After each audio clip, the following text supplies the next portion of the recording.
novamente aqui na Hard Skate Shop, novamente com o Júnior, que é o funcionário da Hard Skate, que sabe tudo do gênero. Tudo bem, Júnior? Tudo bom, Nivaldo? Beleza. Como é que tá aí? Temos novidades? Isso mesmo, Nivaldo. Entrando agora no mês 3 com bastante novidade pra galera, que já saímos do volta às aulas, assim, então tá chegando, Nivaldo, bastante produto novo, produto já de top de linha, lançamento, que você só vai encontrar aqui na Hard.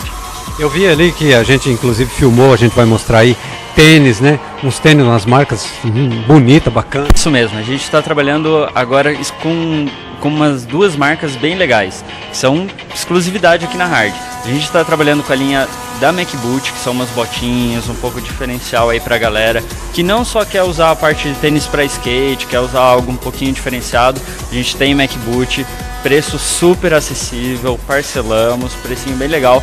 E na linha pra skate, Nivaldo, a gente tem um tênis super lenha pra colocar na lixa, galera, que é a marca Rox. A gente tá com preço imbatível, super legal, confira aí os modelos. Tem também uns shapes, novos shapes. Isso mesmo, tanto na parte de skate, a gente tá com shape blind, almost, bastante coisa legal, flip, os lançamentos.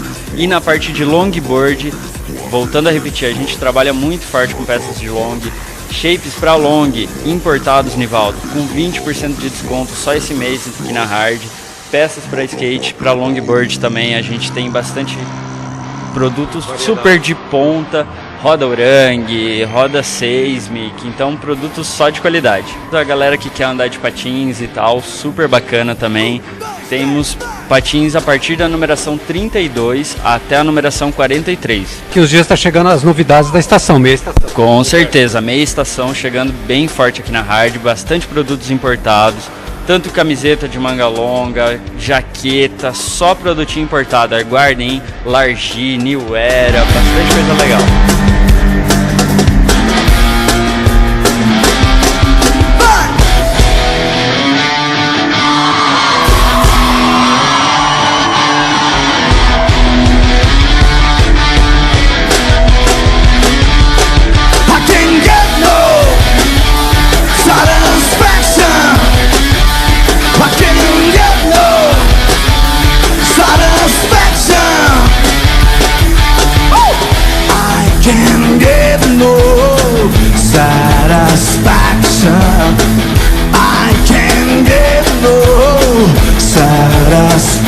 And I tried, and I tried, and I tried, and I tried, yes I can.